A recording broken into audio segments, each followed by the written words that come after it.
Celestial, que estás en los cielos y estás en la tierra, Padre. Te damos gracias, Señor, por esta tarde. Te damos gracias por la vida de los jóvenes, por todos aquellos, Señor, que se han enfermado, Señor, y a pesar de todo, Señor, siguen bien. Te pedimos, Señor, en este día por el campamento, Señor, que se está realizando en la Sierra Norte, Señor. Te pedimos que sea de bendición para todos los jóvenes, Señor, que están asistiendo. De igual manera, Señor, te pedimos por la clase que tú bendigas a Mario, que tú lo dirijas. Y también a nosotros, Señor, como jóvenes aprendices, Señor, que aprendamos más de tu palabra cada día, Señor, y que lo pongamos en práctica, Señor, y que no lo dejemos solo al aire, sino que lo guardemos en nuestros corazones, Señor, y que tu palabra nos dirija en nuestro caminar diario. Gracias por todo, en nombre de Cristo Jesús. Amén. Amén. Gracias, Dani.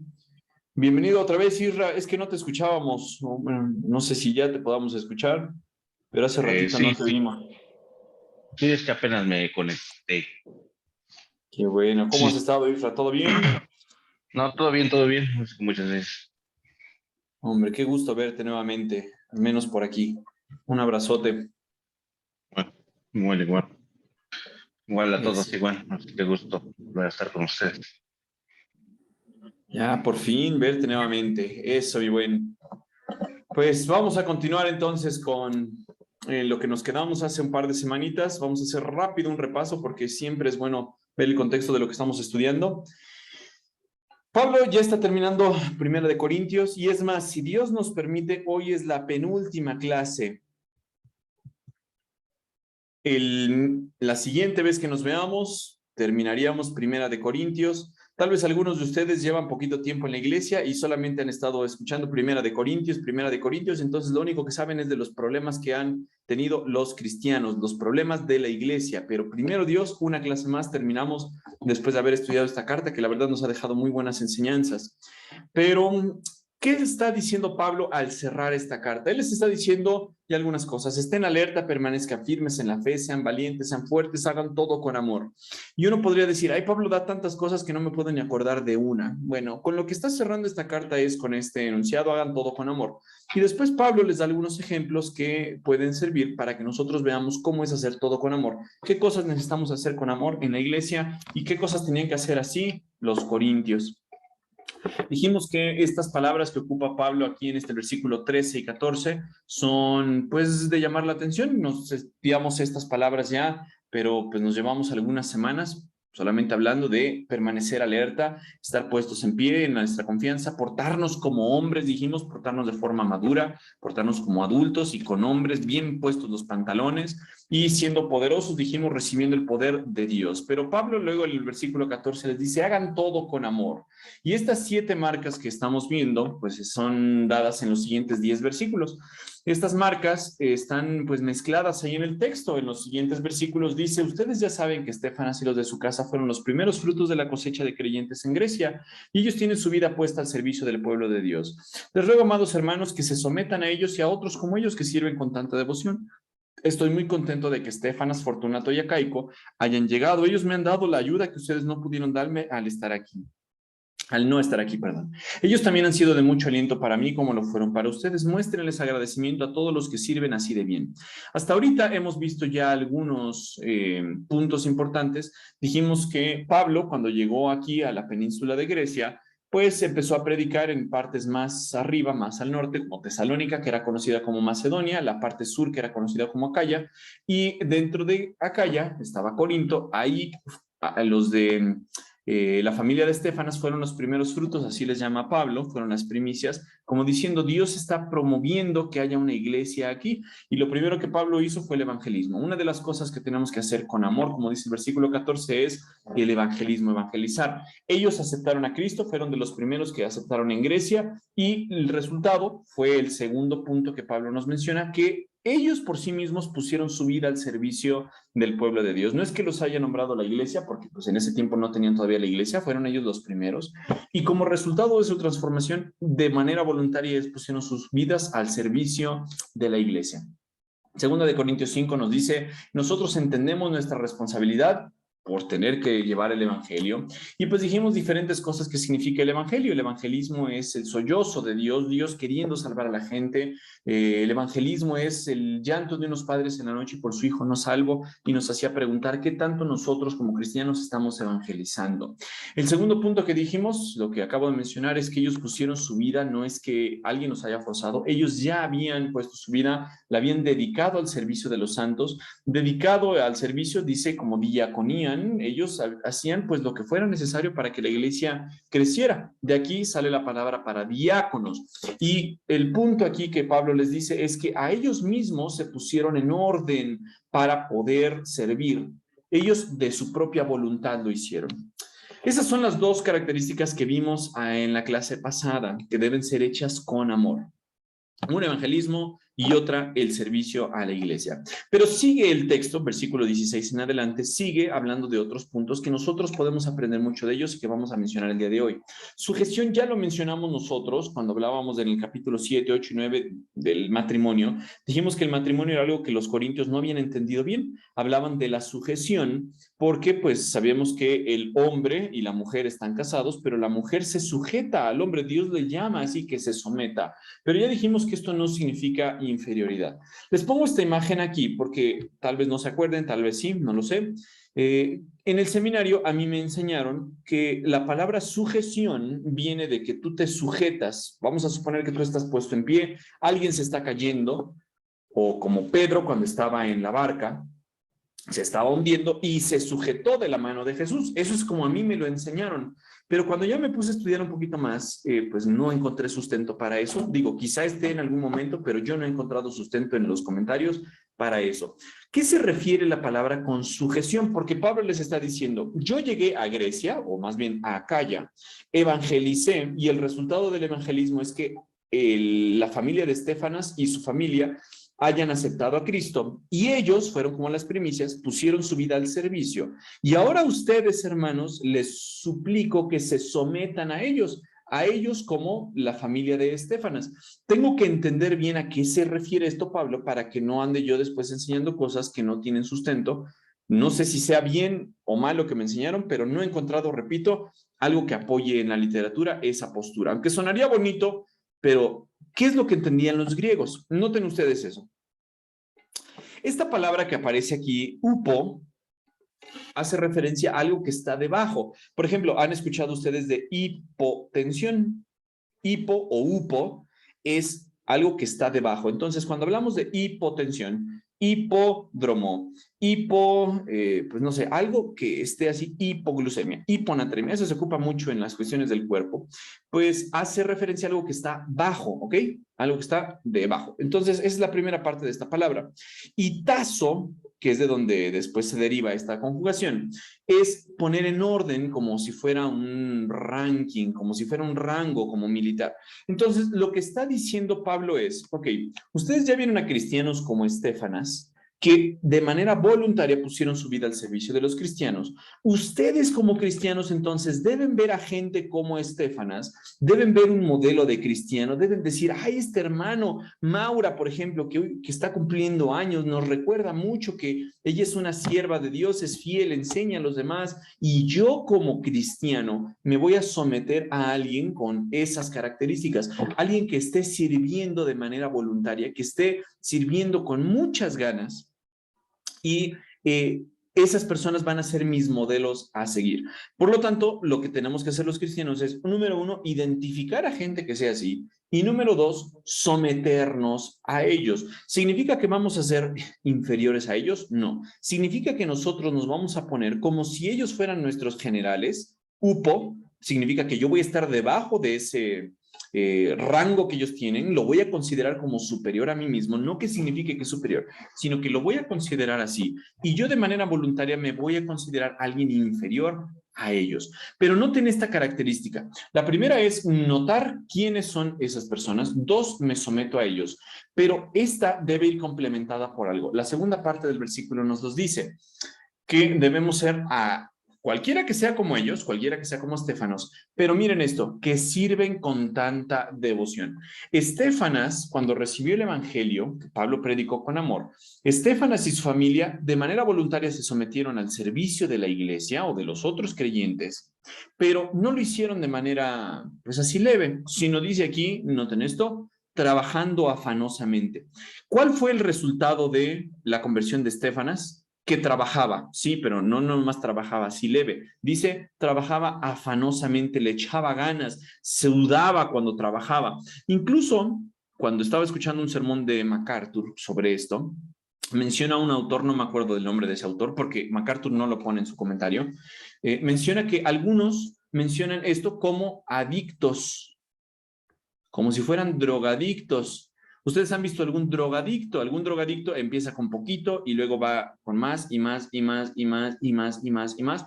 Así él menciona que el servicio debe ser algo que te vuelva adicto. Estos hermanos, Estéfanas y su familia, se volvieron adictos al servicio. ¿Cuán diferente es como nosotros nos sentimos? De decir, ay, bueno, ya hice poquito, pues ya, ahí me quedo. No, ellos hacían esto y después hicieron esto y después hicieron esto y después hicieron esto y después hicieron esto. Querían más, querían servir mejor. Nosotros, ¿qué es lo que queremos hacer? Luego ni queremos servir. Y si servimos, queremos servir menos y menos y menos y menos hasta dejar de servir. Eso es la característica de los cristianos hoy en día. Pero Pablo nos está diciendo, ustedes vean algunos cristianos que trabajen afanosamente y ustedes se van a someter de manera voluntaria, van a considerarlos como un rango superior. No que signifique que son mejores, no que signifique que son súper cristianos, no. Ustedes están viendo en ellos un modelo de lo que pasa en la palabra de Dios. Ustedes recordarán que la Biblia menciona que Cristo se somete a Dios, que pues Dios mismo ha establecido el gobierno y como tal, pues Dios manda que en la familia haya sujeción. Los hijos se someten a los padres, la esposa se sujeta al esposo y van a decir, ay, pues qué padre, el esposo no se sujeta a nadie. Claro que el esposo se sujeta al gobierno, el esposo se sujeta a Cristo y Cristo se sujeta a Dios. No es que Cristo sea inferior a Dios Padre, significa que Cristo ha puesto su voluntad en lugar secundario a la de Dios. Si Dios había decidido, Cristo, vas a morir en la cruz, Cristo dijo, Señor, yo no quiero, si se puede, pase de mí esta copa, pero no se va a hacer mi voluntad, se va a hacer lo que tú quieras. Eso es como Jesús estaba diciendo, yo soy un soldado de menor categoría, si tú, mi generalísimo, me dices esto, yo voy a obedecer. Si el esposo se sujeta al gobierno, no es porque el gobierno sea más inteligente, sea mejor hombre, no, Dios los puso ahí y el hombre se debe sujetar como si él fuera un soldado raso y él fuera otro oficial de mayor autoridad. Lo mismo pasa con la esposa, lo mismo pasa con los hijos. Esa es la clase de sujeción de la que habla Pablo aquí. Por lo tanto, ustedes están viendo la aplicación, sale muy fácil la aplicación. Decir, hermanos, ¿ya vi algún adicto a la obra de Dios? ¿Ya vi algún hermano que sea muy fiel? Pues me voy a sujetar, voy a poner mi voluntad como si fuera esa persona mi mentor y yo voy a servir. ¿Cómo está sirviendo esa persona? Lo está haciendo de manera adicta, lo está haciendo de manera afanosa, lo está haciendo de manera diligente. Pedro nos dice algo en 1 de Pedro 5:5, del mismo modo ustedes más jóvenes tienen que aceptar la autoridad de los ancianos, todos vístanse con humildad en su trato los unos con los otros, porque Dios se opone a los orgullosos, pero da gracia a los humildes. Uno podría preguntarse, oye Mario, pero ¿qué tal si yo me sujeto a un hermano que está trabajando afanosamente, pero luego me caen regordos esos hermanos porque se vuelven muy fresas, se vuelven muy creídos, se sienten así casi el apóstol Pablo? Bueno, Pedro nos dice algo.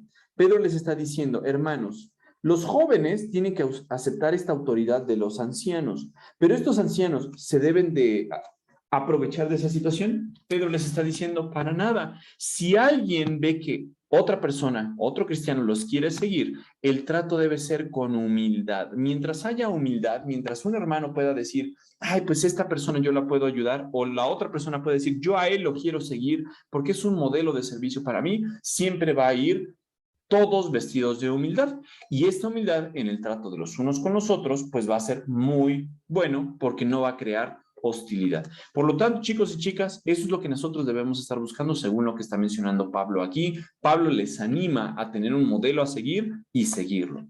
Mateo 20 dice, ustedes saben que los gobernantes de este mundo tratan a su pueblo con prepotencia y los funcionarios hacen alarde de su autoridad frente a los súbditos, pero entre ustedes será diferente. El que quiera ser líder entre ustedes será el sirviente, y el que quiera ser el primero entre ustedes deberá convertirse en esclavo, pues ni aun el Hijo del Hombre vino para que le sirvan, sino para servir a otros y para dar su vida en rescate por muchos. Jesús les estaba diciendo aquí una cosa. Los líderes del mundo, pues, se sienten así. Yo soy el líder, yo soy el número uno, soy el presidente aquí en este mundo, pues los demás me van a servir, van a ser inferiores a mí mismo. Yo voy a ser el primero, yo voy a ser aquel que atiendan, aquel que pueda maltratar a los demás, yo voy a hacer alarde de mi poder, yo voy a ser el mero. Pero Jesús les está diciendo, no va a ser así entre ustedes. Esto va a ser diferente, no así entre ustedes, sino el que quiera ser el uno sea el siervo, es decir, considere a los demás como superiores a él mismo y sírvalos, considere a los demás como verdaderos siervos de Dios y sírvalos. Ese es un verdadero líder en la iglesia, un verdadero líder en el hogar. Eso hace, trata a su esposa como superior, él está diciendo, voy a cuidarla, voy a procurarla, voy a hacer eso, y la mujer se sujeta a esa autoridad de líder que Dios ha dado en la casa que él ha impuesto. Por lo tanto, ustedes, chicas, pueden conocer a alguien que pues, sea un fiel devoto cristiano. No estoy diciendo que sea su esposo o su novio, no. Pueden ver a un modelo de cristiano o al revés. Alguien puede ver un modelo de cristiano y decir, híjole, yo quiero servir así porque esta persona después de evangelizarse, después de convertirse, se convirtió en una persona que sirve a Dios afanosamente, como lo dice el griego. Pablo podía decirles que hicieran eso, porque miren, aquí en 1 Corintios les dice, y ustedes deberían imitarme a mí, así como yo imito a Cristo. Ustedes pueden localizar a un cristiano que sirva afanosamente, que sirva diligentemente, como Pablo, y Pablo les puede decir con la autoridad, ustedes imítenme a mí, sigan mis pasos, así como yo imito a Cristo. 1 Tesalonicenses 1 nos dice, pues cuando llevamos la buena noticia, es decir, el evangelio, no fue solo con palabras, sino también con poder, porque el Espíritu Santo les dio plena certeza de que lo que les decíamos era verdad. Cuando evangelizamos, recordemos que el que hace la obra final es el Espíritu Santo, no nosotros. Nosotros compartimos las buenas nuevas y el Espíritu Santo se encarga de hacer que ellas personas crean que es la verdad.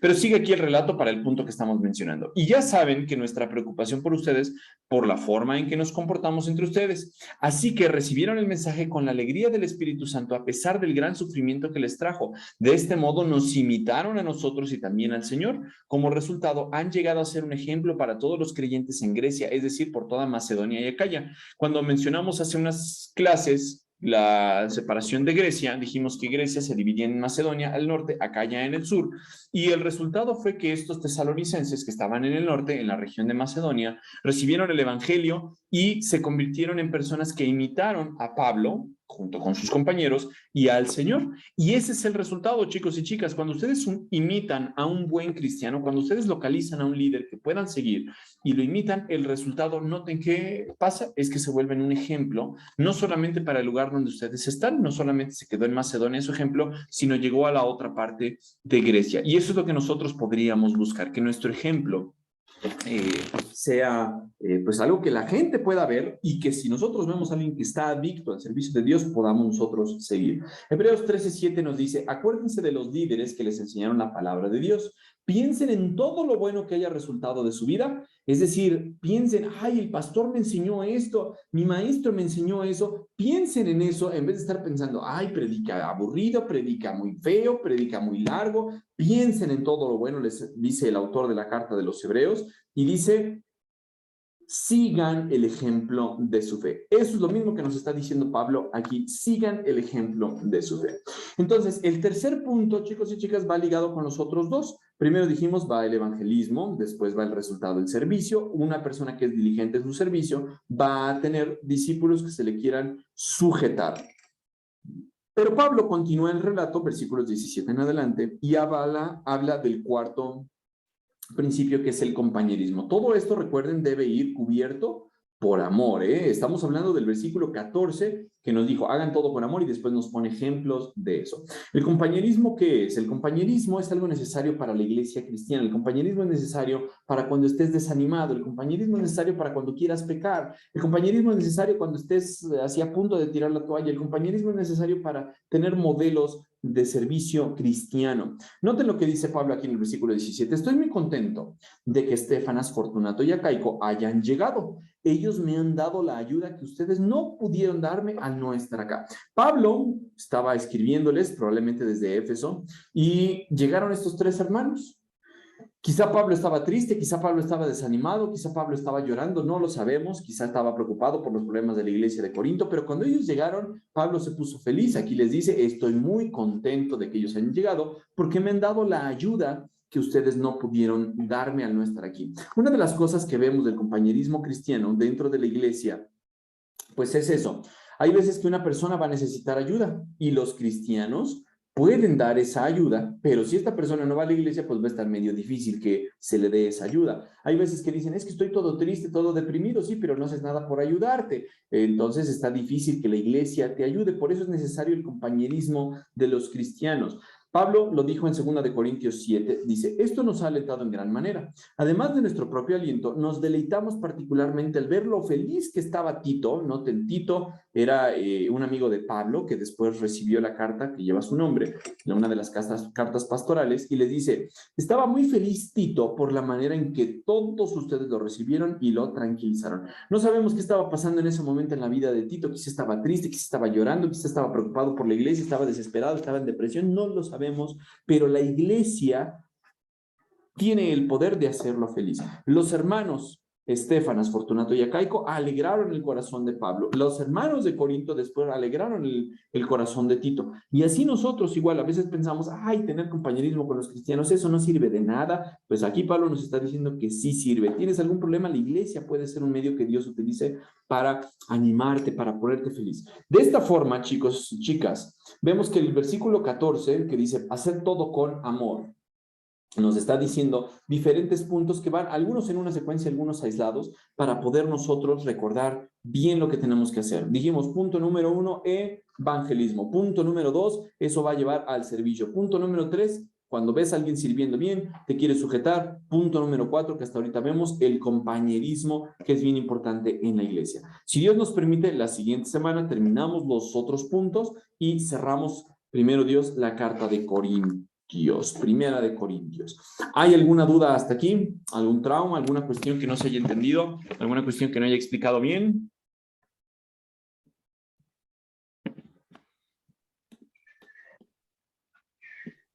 Todo bien. Eso, varonas. Muy bien. Pues bueno, Mau, ya que usted está sin tanta tos y que está celebrando un año de vida, agradecida con Dios, sus 25 años de edad, ¿puede dirigirnos en oración, por favor, para ya terminar esta clase? Sí, claro. Vamos a orar. Señor, te damos gracias por este tiempo que nos diste, Señor, de aprender más de tu palabra. Te pedimos, Señor, que tú nos ayudes, Señor, a ponerla en práctica, Señor, y ser ejemplo para los nuevos, Señor. Te pido, Señor, por los chicos, Señor, que no pudieron conectarse. Pido que tú les ayudes en esta semana. Ayuda a Mario, bendícelo, Señor, y también los hermanos que vayan a escuchar esta clase. Gracias te damos y así oramos en el nombre de Jesús. Amén. Amén. Gracias, varona.